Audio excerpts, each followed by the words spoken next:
preaches the doctrine without words. Here I am preaching to you a doctrine without words. You will say I am using words? Yes, I am preaching without words because deep inside me no word arises. It is for you, not for me. The word is for you, it is not for me. I use it, I am not used by it, it does not fill me. The moment I am not talking to you, I am not talking at all. I never talk to myself, there is no inner talk. When I am not talking, I am silent, and when I am talking, the silence is not disturbed, the silence remains untouched. Preaches the doctrine without words. All things take their rise, but he does not turn away from them. He never escapes. He never rejects. He never renounces. And that is the meaning of my sannyas. The word sannyas means renunciation, but I don't preach renunciation. Then why do I call you sannyasins? I call you sannyasins in the Lao Tzu's sense. Renounce and yet don't renounce, remain in the world. But yet out of it, this is the meeting of the opposites. So I don't tell you to move, to drop, to leave your families. There is no need. Be there, be totally there. But deep down, something remains above, transcendental. Don't forget that. When you are with your wife, be with your wife, and also be with yourself. That's the point. If you forget yourself and you are just with your wife, you are a worldly man. Then sooner or later you will escape, because it will create so much misery in life that you will want to leave and renounce and go to the hills. Both are extremes. And the truth is never in the extreme, the truth comprehends the extremes. It is in both and in neither. All things take their rise, but he does not turn away from them, he gives them life, but does not take possession of them. Love your children, but don't possess them. Love your wife and your husband, but don't possess them. The moment you possess, you don't know deep down you have been possessed. The moment you possess, you have been possessed. The possessor is the possessed. Don't possess, because the possession tries to destroy the center of the other, and the other won't allow you to. And if you destroy the center of the other, in the very effort, your own center will be destroyed. Then there will be only the cyclone and no center. Be in the world and yet not in it. Something deep in you transcends, remains floating in the sky. Roots in the earth, branches in the sky. He gives them life, but does not take possession of them. He acts, but does not appropriate. Accomplishes, but claims no credit. He simply lives as part of the whole. How can he claim any credit? He simply lives as a part of this organic unity, this existence, this thusness.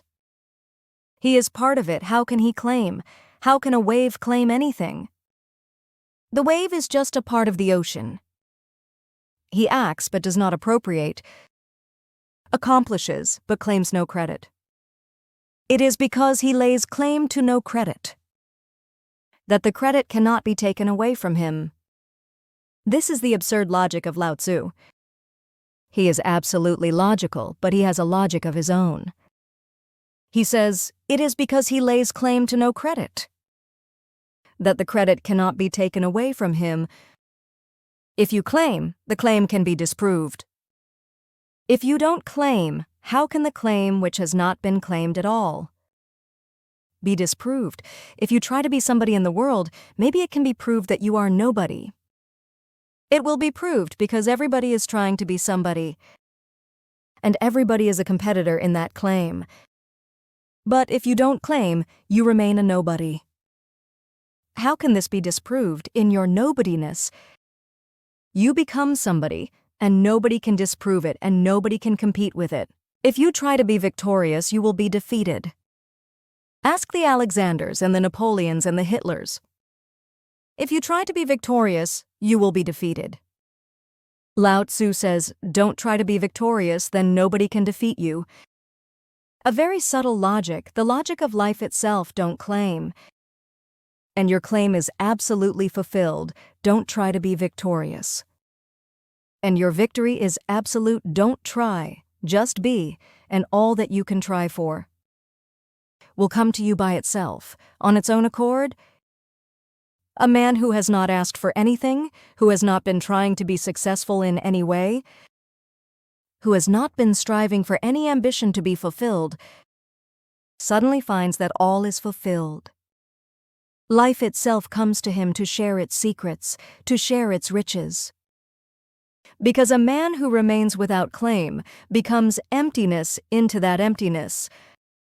Life goes on pouring its secrets and riches.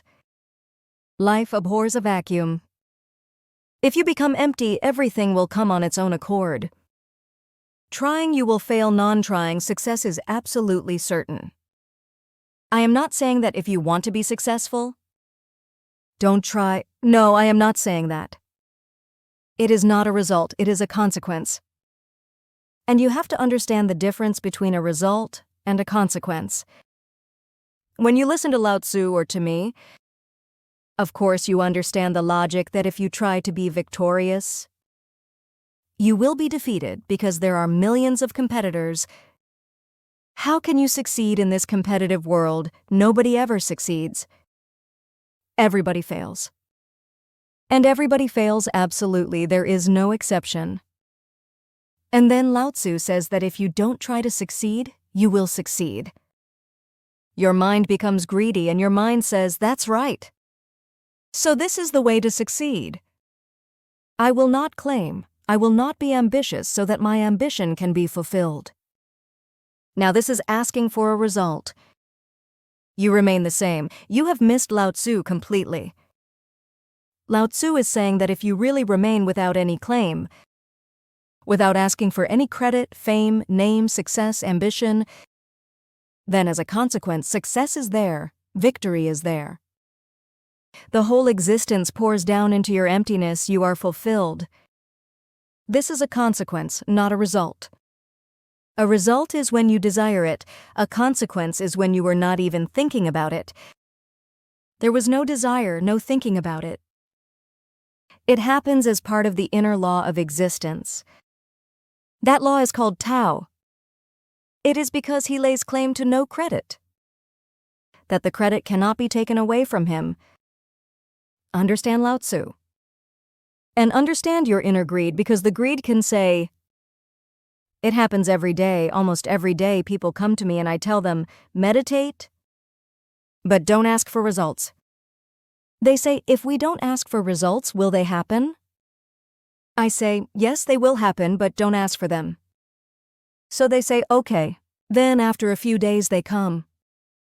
And they say, we have been waiting, and they have not happened up to now. You miss the point. You cannot wait. You can wait for a result, you cannot wait for a consequence. Consequence has nothing to do with you or your waiting.